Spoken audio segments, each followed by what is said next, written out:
Hey guys, hope you're all doing well. Today on my surgical table is this cool little Minitmoog synthesizer. So this is actually a very rare synth. You don't see many of these. But basically it was a Moog satellite just expanded. So you can kind of think of it in the same way as a micro Moog and a multi Moog, where they basically take a micro Moog, expand circuit boards with the board and make a multi Moog. Kind of the same concept with this. But the satellite, it really wasn't that great of a synthesizer. It was a very odd synth because even though it carried the Moog branding, it actually was a Thomas Organ product. So it was actually Thomas Organ, and they were kind of a generic synth. You saw them in all the Thomas Organs that had a mono synth added to it, and they just put the Moog logo on it. And then it was also, in the quarter Vox organ, as we'd seen the White Elephant, it had the Moog satellite built into it as well. And then you had the standalone unit called the Satellite for that reason. It's just a standalone, mono synth. And then we get this, the expanded Satellite. So really interesting stuff. But I'll give you a walk around this one. It's in very good shape. Cosmetically it looks really nice. This is also for Steve, the same Steve I just restored the memory Moog for. And so this is his little Minitmoog. He's on for quite a long time, from my understanding. But just give you a good walk around here. I'll kind of show you the front. So basically the same thing. We got all the tabs here that you've got. The same tabs that you find on the Moog satellite. I think it has expanded presets, I think. Because we actually got Taurus. I know that's not on the satellite. So I think it's expanded a little bit in the presets. But we do have some extra options. So on the satellite we only have glide and sustain. On this one we actually have oscillator sync, which is pretty neat. And of course we got our modulation functions, just like what you find on the satellite. But then we also got the touch control because it's got aftertouch. So we got synchronization, pitch, filter, and modulation. And then here's your transpositions for your oscillator frequency. So they're your footages. Here we got our knob, the touch sensitive, so you can actually adjust how sensitive the touch is. A/B mix because you got an extra oscillator, and then here's your oscillator B pitch here. So that's actually where you can tune it up against the A oscillator. And then pretty much the controls up here are exactly the same as what you find in a Moog satellite. You got your attack decay for your filter, brightness control, and then your modulation rate and depth, and then your glide and volume. So that's what you've got on the interface of this thing. But like I said, it's in pretty good shape. You just don't see these things. I think they usually just fell apart, and I don't think they made many of them. So really interesting. I'll take you around back here and just kind of show you the back of this thing. And something else to note is you won't see Moog on this thing anywhere. Like you won't see the 2500 Walden Avenue or anything like that. You'll just see Norland Music, which is who owned Moog at the time as well. They own everything. I mean, they own Gibson, Pearl drums, Gillette razors, Domino sugar. I think they just owned a whole bunch of stuff. And so this could actually still been Thomas Organ as well. I don't know if Thomas Organ was owned by Norland or not. I'm not sure on that. But just really interesting. So that's your back, and of course on the back you got your volume adjust. You only have a low level output with a 1/4 inch. High level is actually an RCA jack for connecting it to like a stereo. We got filter control input. This way we can sweep the filter, I'm guessing, and then of course master tune back here. But same knobs you actually find on a micro Moog, like for the master tune on the back. Very same knobs. But very interesting little synth. But we'll see what this one does. So if we turn it on here, it don't sound very happy. It's got just this. That's all it does right there. If you guys can hear that or not, it's kind of low in volume. And what you're actually you're hearing the filter. I can go here and so the filter is self-oscillating. We can hear the envelope generator.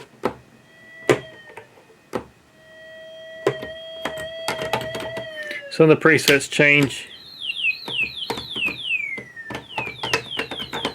We have no oscillators. So I think we got a problem with the filter. I think the filter is just too hard an oscillation.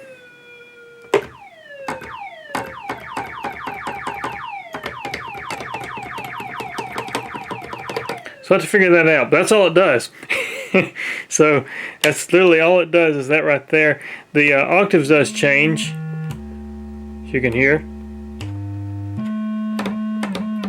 We got aftertouch turned off. Let's turn all the way down. So anyways, that's all it does. So we're going to have to open this thing up and see what's going on inside here. I now have this thing opened up here, and just kind of show you guys what's inside one of these things. It's kind of new for me too. I've seen pictures and stuff, but this is the first time really seeing one in person. But like I say, it's just a satellite. So your main board here is the satellite board. Then it has an expansion right here for the extra oscillator. That's what that little expansion board is there. And then of course, just like I've showed you in the satellite, like in the quarter-vox organ, this is our program node here. This is where all the presets are programmed. And that's pretty much what makes this thing up. But at first glance, do you guys see anything missing? I'll zoom in a little bit here and just kind of let you take a look here. We'll go over it here. Do you guys see something missing on this board somewhere? IC15's gone. So that could be some of our problem right there. I have to see what IC15 does. I think it's, if I recall the last one I worked on, I think that's part of the filter circuit. I think. I have to pull out the schematics and take a look and see. But anyways, that's something that's wrong, that needs to be addressed. I also see a lot of moisture damage. It looks like this thing's been wet. If you look at the circuit board, it's got a discoloration going on. But I don't see any rust on the components like typically I see with water damage. Well, that resistor there may have a little bit, that 100K there. R93, looks like it may have a little corrosion going on there. But it's definitely not Moog's typical quality. You know, they're a lot cheaper made, like I say. So they like your trim pots. They're all those old cheap trim pots right there. You know, it's just those old trim pots. So I'll probably have to replace those in order to do a proper calibration. We also have some wires here that are damaged. You can see insulation's gone on some of these wires. See if I can get my camera to focus. There you go. Can I see it there? So we got some insulation damage I have to address. We're just kind of to see what's going on here. But that's a look inside. So we got the oscillator expansion. This is your extra oscillator. And then this is your actual aftertouch driver circuitry here. Right there. But it is all here at least, for the most part. But another reason I don't work on these things very often is because it uses a lot of CAN style ICs. And those are actually pretty hard to find, believe it or not. The CAN style 3080s, the OTA op amps, those are, you know, getting to be, you know, pretty hard to source. I've got some, so if I need some, I do have a donor satellite actually that probably has some good ones in it I can use. But yeah, just a good look at it. So this is more of like your home organ market kind of build here. It's not like the typical Moog stuff. But it's still very interesting. It's interesting to see one of these. And Minitmoog, like I say, they're very rare. You just don't see them. So we're both getting to kind of see one of these in person for the first time if you hadn't already seen one. But over here, this is your transformer. That's your power transformer, your rectifier circuitry. And then, of course, your power supply is actually in this board here. This is all your power supply right here. This is your filtering caps. That's your regulator, your voltage regulator. It uses a different regulator as well. It uses a...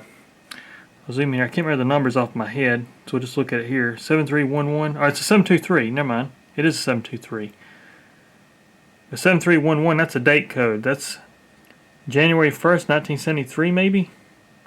It's like a Fairchild component based off the ELF. I don't know. You have to adjust your voltages. So I have to see if all that's working as well, because it may have a power supply issue as well, on top of missing that OTA chip. That'd be a 3080 right there. I'm pretty certain. But anyways, that's just a good look inside, and I have a feeling that IC is probably laying inside the chassis. I heard something roll around a little bit when I lifted it up here. Let's see if we can find it. I just tilted this thing up on its side here, and sure enough, if we look in this corner, maybe you guys can see this. There's our IC laying there inside the keyboard along with some key bushings, so we definitely got to redo the key bushings on this thing. there's the IC that fell out. Now if it's any good, I don't know. But there is our IC. So let me dig that thing out and we'll see what happens here. Just dug that IC out of the chassis and sure enough it is a 3080. So we'll just kind of resocket it and see what it does. Now these, for those that don't know, you got a little tab that marks the last pin. And on these things here, they got a little mark, because you can clock them any way you want to, but you got a little, basically a little tab. You can kind of see it right there pointing up. That would represent the last pin right there. So we'll get this thing installed and then try to power this thing up and see if it changes anything or if it does anything different or if it even works. So I had to straighten some pins out, but I've got it to go back in the socket there, and you can see a little tab facing upward with that little tab on the actual socket. So we got it clocked there correctly. Let's see what it does. Let's see if that changed any functionality of this thing. So we'll turn on power. Oh, now we don't have the filter, so it don't even do anything now. So that thing could be shorted. We'll have to see what our power rails are doing as well. But anyways, that's kind of where we are. So let me dig the scope out, let me get my multimeter, and we'll start doing some troubleshooting here and see if we can figure out what's all working, what's not working, and just kind of go from there. I have my scope and meter on the table, as well as I pulled out the schematics for this little synth. And I'll just kind of be showing you my approach to this thing, how I'm going to go through troubleshooting. It's a lot easier showing you this in paper than when I'm actually just probing around and you guys watching.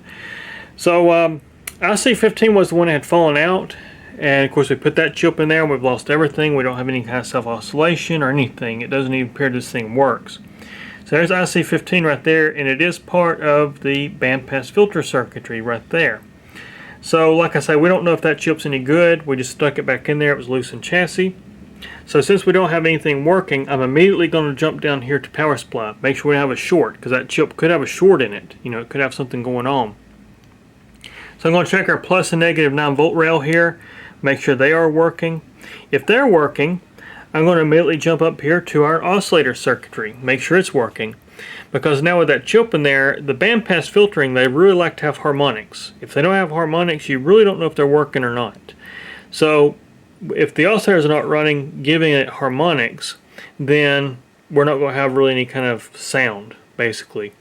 So I'm going to see if the oscillator is running. If it's running, then I'm going to go through the wave shape circuitry, make sure it's working. If it's working, then we should have audio into the filter. Now this one does have the expansion board. We have the little oscillator B expansion board, so it could have a problem. Maybe we're not getting audio from here to here. Maybe this oscillator here's not running as well. So there's a lot of questions we still have about this synth at this particular time.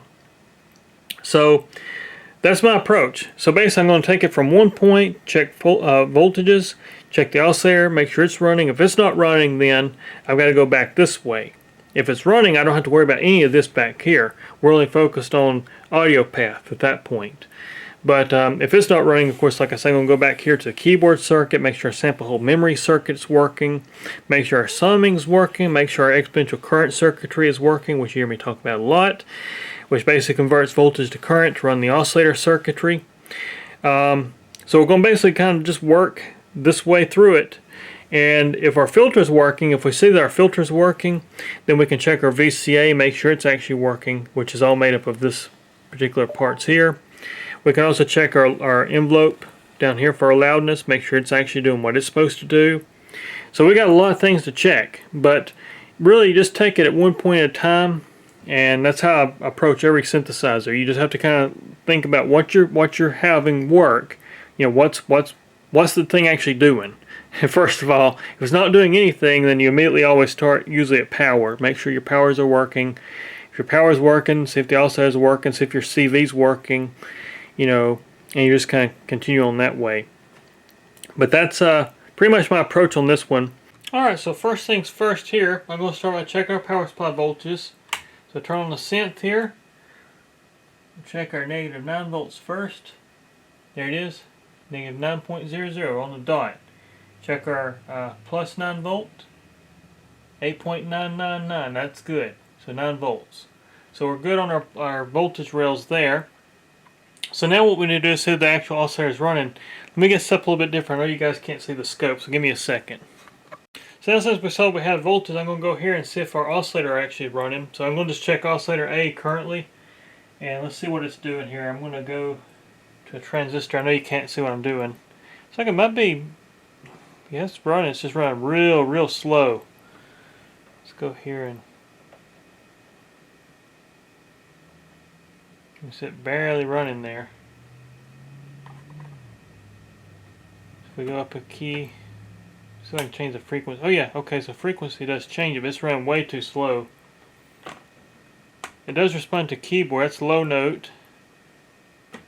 That's higher note. You can see it actually speed up and slow down. So we are getting some kind of CV reference there, but that also is running way too slow. Yeah, we're running way too slow. Alright, so that's our problem there. So our oscillator is not working correctly. It is oscillating, but as you can see, it's just real slow. So let me investigate that a little bit. Alright, I now have oscillator 1 running. I actually have the expansion out. I had to remove it to get access down here. These things are built like toothpicks, I'm not going to lie. They're very fragile synthesizers. But what I found is that actually we had a bad IC21. That was our problem. That's part of our driver circuitry for our oscillator. If we actually look at our oscillator circuitry over here now, I'm going to look at this Q46 emitter. We can see now that we have frequency. It's no longer slow like it was. Let's see if I can get that to stay in there, and you can see it track the keyboard. So we can see the frequency change with the keyboard as well as our octave tabs. So we go down to a lower frequency. So all that's working now. So that part of it's working. I can see our wave shape circuitry working. Of course, we still don't have anything. But looking at the schematics, it looks like the audio ties back into this board. So with this board out, we may not have an audio path. So I'm going to connect that board back up, test that oscillator, we'll see if it works, and just kind of keep working our way through the synth. But oscillator is now running. Something else I did just as a test, because they're both 3080s, that IC they had fallen out, that's actually in the oscillator currently. So I just relocated the 3080 there that was laying inside the chassis. Just a quick way to test that thing as well to make sure it was okay, and it's fine. They both work. So that's good news. The 3080 is actually fine. Alright, it's a few days later here, and I've got this synth fully working, but completely forgot to record anything. I apologize for that. I got caught up in the moment of troubleshooting and just completely forgot the camera. We had a lot going on with this synth. As simple as it is, as little as it is, we had a lot going on. So I think where we ended the camera last was actually looking at the waveforms of the oscillators. I was able to get the oscillator to run in frequency. It's running way too low in frequency. We found that I think it was IC21 was the issue for that. So I replaced IC21.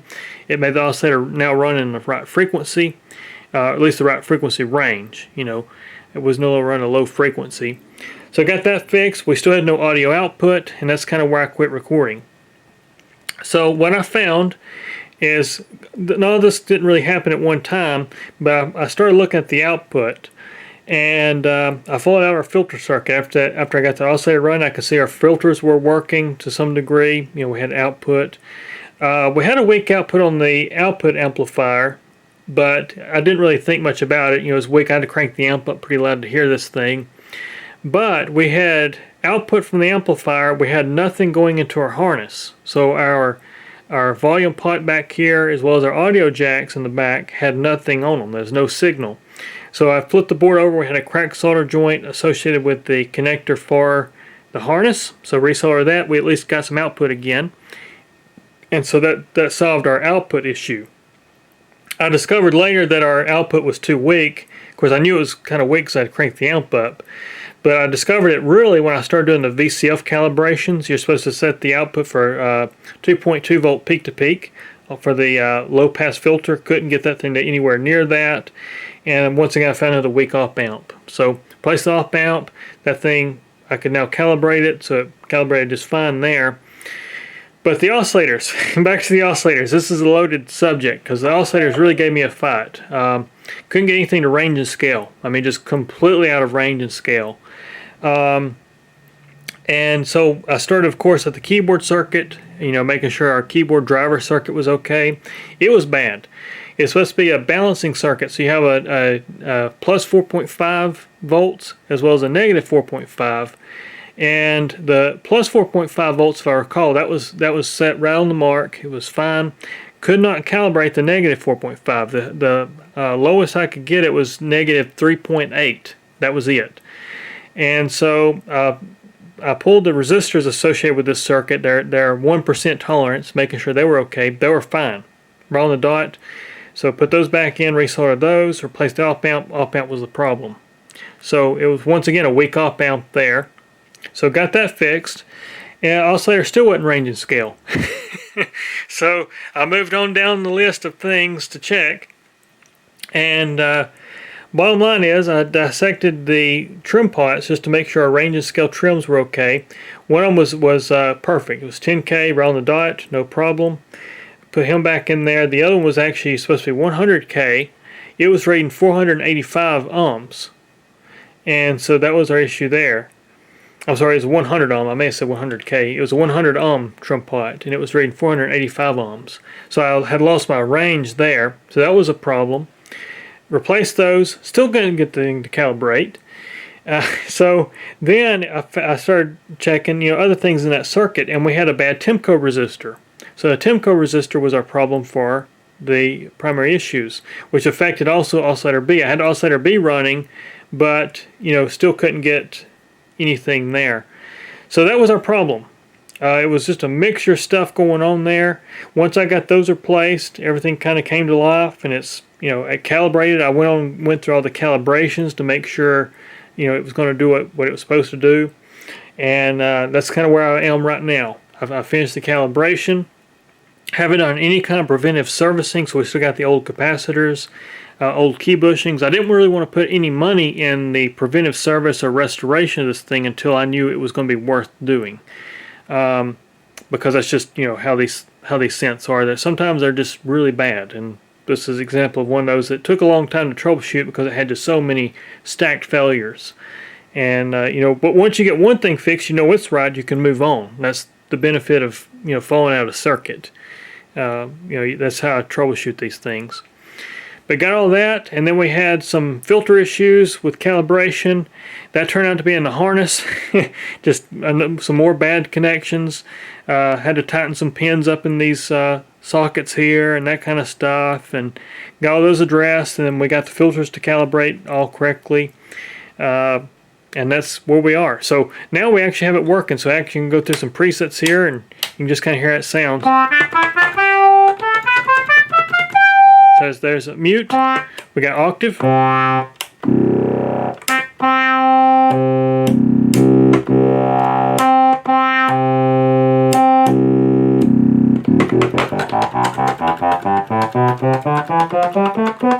can hear it tracks pretty well across the keyboard now.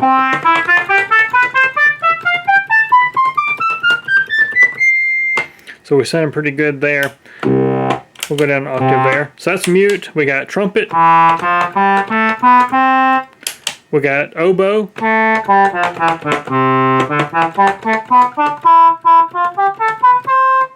We got clarinet, which actually uses the waveform circuitry to make a square wave.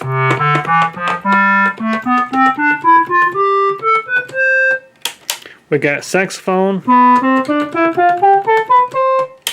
We got chorus. We got violin. We got guitar. We got piano. We got Aries. We got guitar too. Then we got lunar.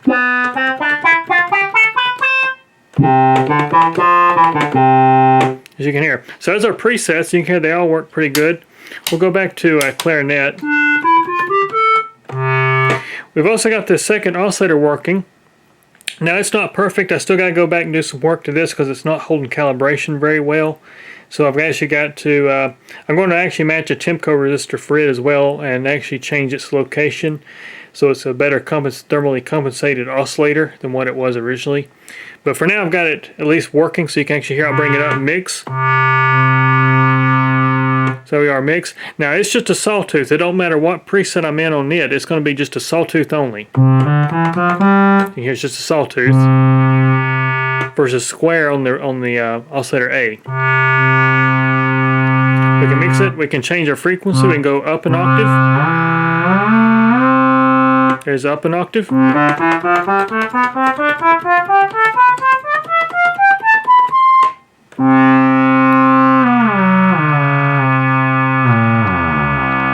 We'll go down an octave.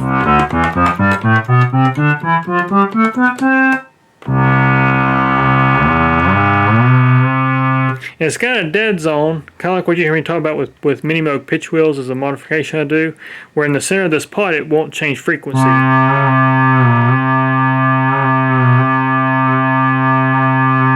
So you can kind of rock it right there in the center and it won't change frequency. That's actually factory. That's not something I had to add to this thing.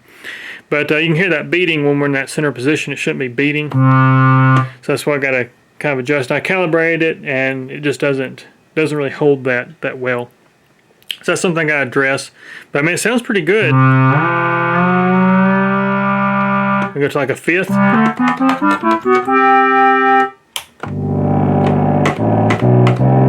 Let's see what a tour sounds like that. Definitely bassy.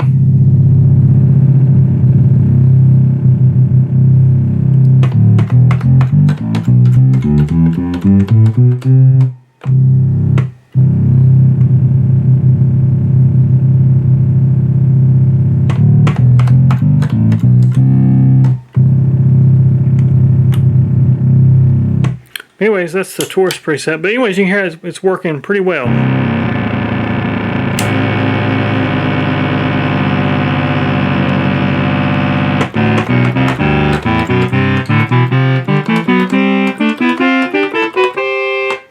Glide works.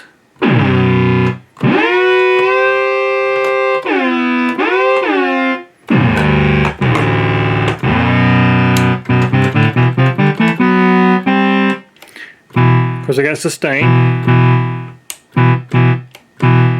So you hear that works. So things are really working a lot better on this thing. So now all I got to do is I'm going to go back to this board, do some preventive servicing, do a little bit of modifications to the oscillator B, and get that where it's a little bit tighter with oscillator A, and some circuitry changes. And then put some new key bushings in this thing, clean it up really good, clean the sliders, and also fix up our power cord here. That's really dangerous looking. That's 120 volts right there, by the way. And it goes into the transformer off the power switch. This is all 120 volts right here. So very dangerous kind of circuitry right there. So I'm going to clean that up really good, kind of make that a lot safer, and you know, take care of the rectification caps and stuff there as well. Just do some good preventive servicing on this thing. But anyways, let me get all this done. I'll bring you guys back when I get it all fixed up here, and we'll make a final demo. I'm now rebuilding this keyboard here, and I'll just kind of show you how bad the bushings are in this thing. So there's some of the bushings that just kind of disintegrate out of this thing.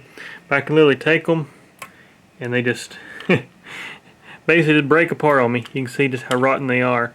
So I'm going to put new key bushings in this thing, give it a good cleaning, and do a full alignment on this, get this thing where it plays really good, good action. I now have this thing all back together, and it's done really well. For our satellite, it's done really well. And got everything aligned, cleaned up, the sliders cleaned, and just kind of detailed the chassis. That was the last thing I did. The new bushings are nice and quiet. As you can hear, they're no longer clanky, no sticky notes, nothing weird like that going on. But Steve's taken very good care of this unit. And I did find out he's had this thing since 1982. So he's had this thing a long time. I'll look around back here. Kind of show you the back of it here. There's a 2292 is the cylinder of this thing. 300A is the model of these particular synths. There's the look at the back of it. All cleaned up. This side here looks really good as well. It's in really good shape. It's a really nice Minitmoog.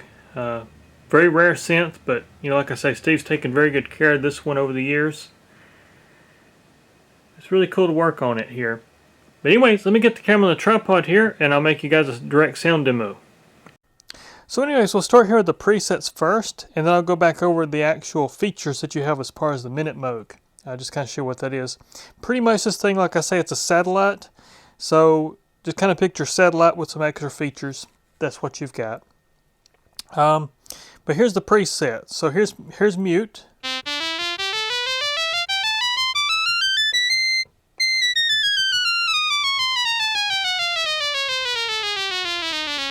All keys are working. We also have a switch here called sustain, which you'll see me use quite often. It gives you some sustain after you left the note. So I'm just going to leave that on. And then we've also got octaves. So we got 1 octave down. So here's that. Here's 1 octave down. We have 2 octaves down. And we have 3 octaves down. As you can hear, that's what that sounds like. Flip those tails back up. So that's mute. Here's trumpet.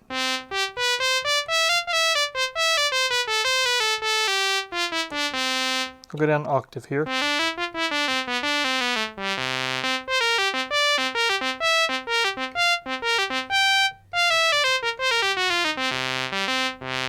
So that's trumpet. We got oboe.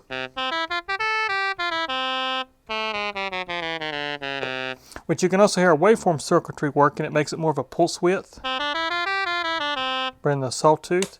Clarinet makes the waveform circuit turn into a square.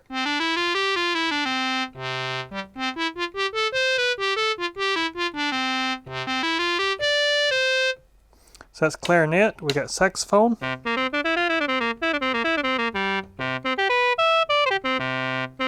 The thing is, it takes a while to get used to. Is it actually resets per note, so it multi-triggers basically, and it's top note priority. So, for example, if I hold in a key, here it just resets that.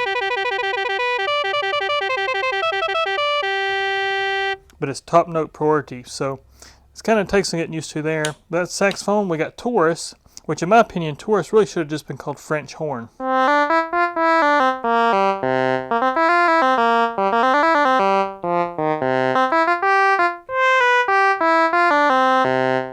So that's Taurus. We got violin.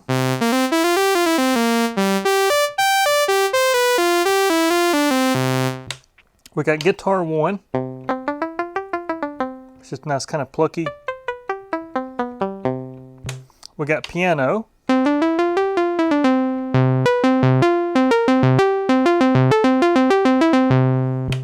We got Aries. We got guitar 2.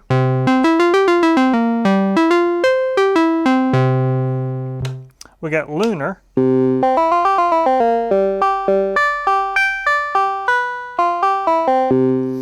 And that's our presets. Now in all those presets we do have a little bit of control, but they don't do as much as what you'd think. We have attack and decay for the filter and brightness. So I'll show you the brightness. The decay and attack and decay only works in certain presets, and I'll show you this. But we got brightness here.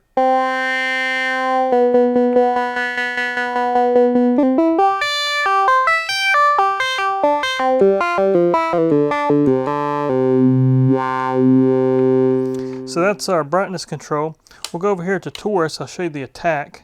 And these are actually inverted. So when you go full up, it makes a faster attack. When you go down, it makes a slower attack. So it's a little bit different than what some synths are. So here we are, real slow. There we are about where the preset sets. When you have these at 0, that's about what the preset's supposed to sound like. We'll go full. You hear that attack get a lot faster.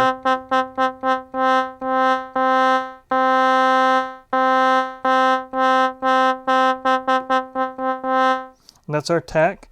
And we'll go to guitar with a nice plucky sound. I'll show you the decay.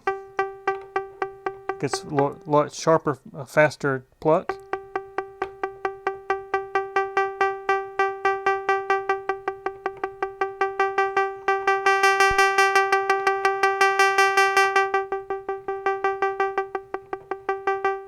So anyway, so you can see how that works. So that's how that works. So it's kind of limited. It's a very limited little synth. But like I said, it's just like the satellite, only got some extra features. So now we'll actually go here. I'm going to go back to, we'll go to clarinet because it's a square wave. And we got glide. I'll show you glide real quick.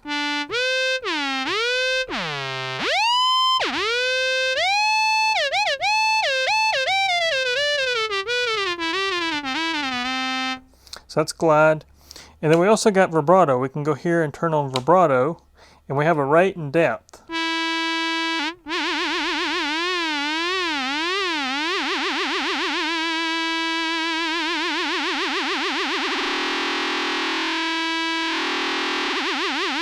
Now what is interesting between this and the satellite, which is something I wish they would have kept, was you had the option for a square wave modulation there. In this case you've only got the triangular modulation. So it kind of limits, you know, what you can do there as far as waveform for your LFO. Which I always kind of like that square wave, because when you use lunar with the square wave you get some kind of cool combinations. Not in this case, you don't have it. What we do have though is an extra oscillator. So I'll bring this up real quick. So here's oscillator A and B mixed.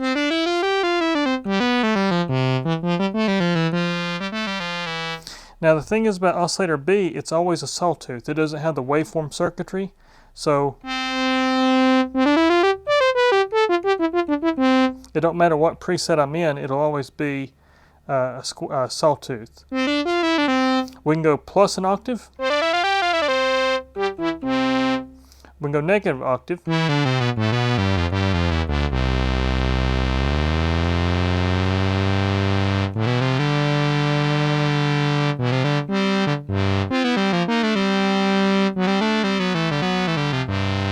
I'm just mixing it in just a little bit so we have that square wave still showing on top.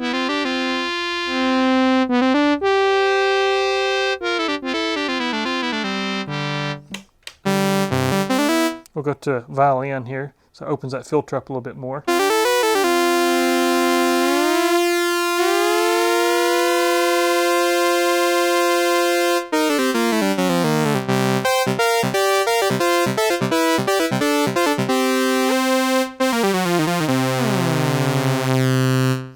And that's oscillator B.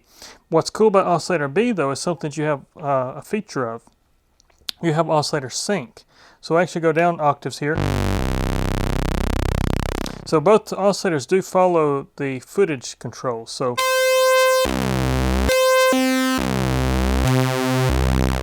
and they don't track exactly perfect. I've done a lot of modifications to this thing trying to get those oscillators to be better tracking, and it's just the design of this thing really.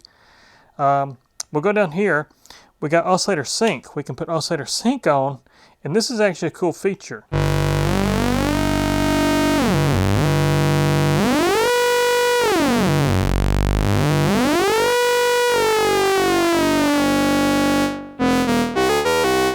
But what makes this feature really cool is we got aftertouch. So we can put synchronization on the aftertouch.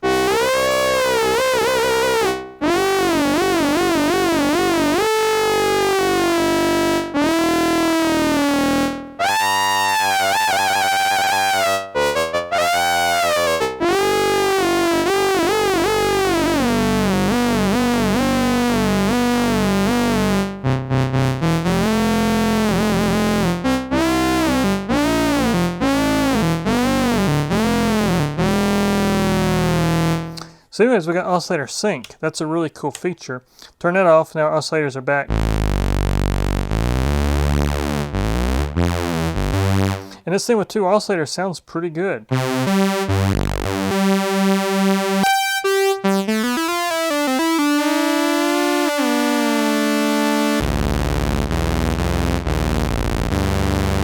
can get into that Moog territory.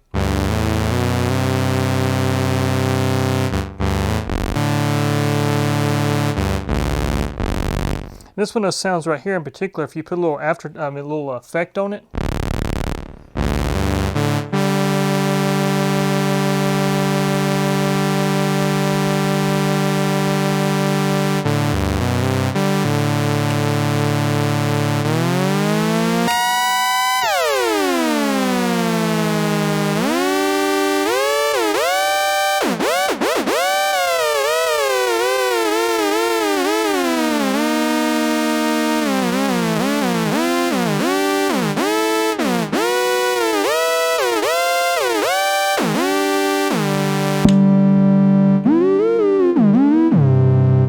has no presets. With no presets, you have just a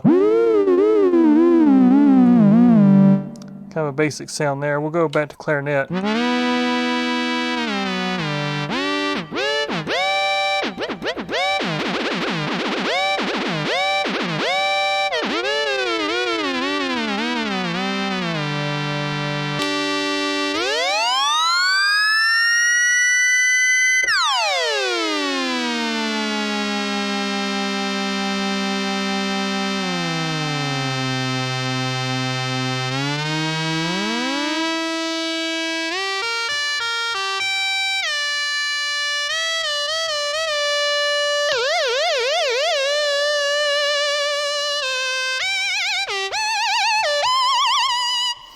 Something else too while we're here is we actually have vibrato control with Aftertouch. So we can actually turn that on.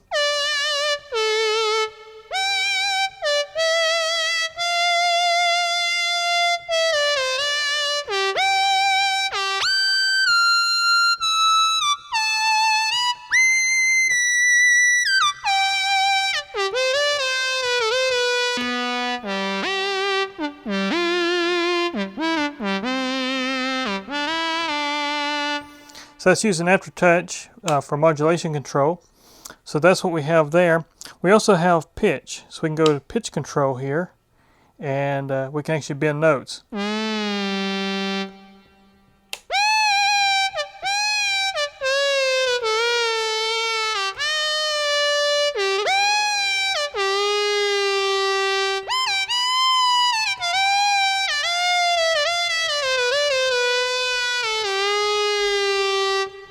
So you got stuff like that.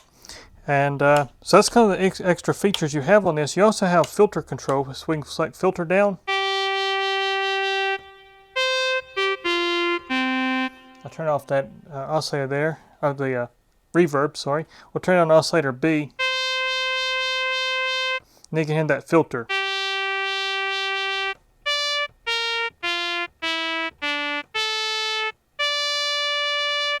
In Aftertouch. And that's the features you have. But anyways, that is the Minitmoog. So just want to take a minute here and show you guys what this thing is, and appreciate y'all watching. Special thanks to Steve for letting me work on this thing for him. I didn't really do a restoration. I did mostly just a good deep repair and service on this one, just to get it back alive for him. But anyways, there'll be more to come here very soon. Take care.